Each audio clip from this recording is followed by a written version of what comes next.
బట్టి గత సంవత్సరం అంతా ఆయన రెక్కల చాటున భద్రపరిచారు. మరి మేము విగ్రహారాధనలో నశించిపోవచ్చుండగా దేవుని ప్రేమ తెలియక నా సహోదరులు ఇద్దరూ చనిపోయారు. మరి చిన్నతనం నుంచి దేవుని సన్నిధికి నన్ను దేవుడు నడిపించి రక్షించి ఇంతవరకు ఆయన నన్ను నా కుటుంబాన్ని క్షేమంగా ఉంచారు. గత సంవత్సరంలో నాకు చాలా బలహీనత వచ్చింది. మే నెల జూన్ నెల టైంలో బాగా బలహీనరాలను అయిపోయాను. అసలు నాకు ఒక మెంటల్ లాగా వచ్చేసినట్టు బాగా ఆలోచన ఎక్కువైపోయి మరి ఆహారం తినలేక మరి నిద్ర పట్టక చాలా ఇబ్బంది పడ్డాను.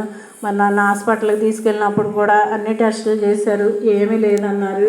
మరి దైవజనుల సమయంలో నా కోసం వర్షం ఆ రోజంతా బాగా ఆ వర్షంలో ఇంకో దైవజనులను తీసుకొచ్చి అయ్యగారు మరి నా కోసం హాస్పిటల్కి వచ్చి ఎంతో ప్రార్థన చేసి వెళ్ళారు. మళ్ళీ అంతేకాకుండా మరి నాకు హాస్పిటల్లో ఏమీ తగ్గలేదు.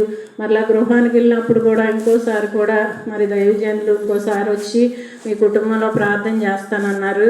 మరి మా గృహానికి వచ్చి దైవజనులు మరలా ఇంకొకసారి ప్రార్థన చేశారు. ప్రార్థన చేసినప్పుడు నా పరిస్థితి ఏం బాగోలే. నేను నా బిడ్డలు ఎంతో కలవరంలో ఉన్నాం, నెమ్మది లేదు, చనిపోతాననే పరిస్థితిలో ఉన్నాం, ఎటు దిక్కు దోచట్లో. మరి అలాంటి టైంలో ఎన్నోసార్లు ప్రార్థన చేశారు. మరి దైవజనులు ఆ రాత్రి మరి నాకు ఇంట్లో ప్రార్థన చేయించి మరలా ఇక్కడికి వచ్చి నా కోసం రాత్రి అంతా ప్రార్థన చేశారంట. ప్రార్థన చేసినప్పుడు ప్రభు దైవజనులకు దర్శనం చూపించారంట. నేను ఎప్పటిలాగానే మామూలుగా ఉన్నట్టు నాకు సంపూర్తి స్వస్థత వచ్చినట్లు మళ్ళీ అన్ని పనులు చేసుకుంటూ డ్యూటీకి కూడా వెళ్ళినట్లుగా మళ్ళీ దేవుడు బయలుపరిచాడు. అప్పుడైతే నాకు అప్పుడు అసలు ఎలాంటి స్వస్థత లేదు. నేను నెల రోజుల నుంచి డ్యూటీ కూడా మానేసి ఇంటి దగ్గరే ఉంటున్నాను. నేను ఏ పనులు చేసుకోలేకపోతున్నాను. మరి దైవజనులు చెప్పిన రీతిగా కొన్ని దినాల్లోనే దేవుడు నాకు సంపూర్తి స్వస్థత ఇచ్చి మరి నన్ను నా కుటుంబాన్ని దేవుడు క్షేమంగా కాచి కాపాడారు. డ్యూటీ చేసుకుంటానికి కూడా దేవుడు కృపనిచ్చారు.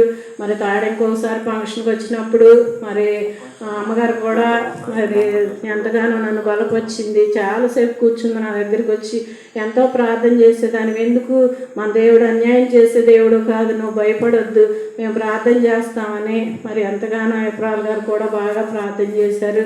మరి బిడ్డలు అందరూ నా కోసం ఎంతో ప్రార్థన చేశారు. ఈ సన్నిధికి వచ్చి నేను సాక్ష్యం చెప్పుకోవాలి, దేవుడు నా పట్ల చేసిన మేలు బట్టి అని అనుకున్నాను. దేవుడు ఈ సమయాన్ని ఇచ్చారు.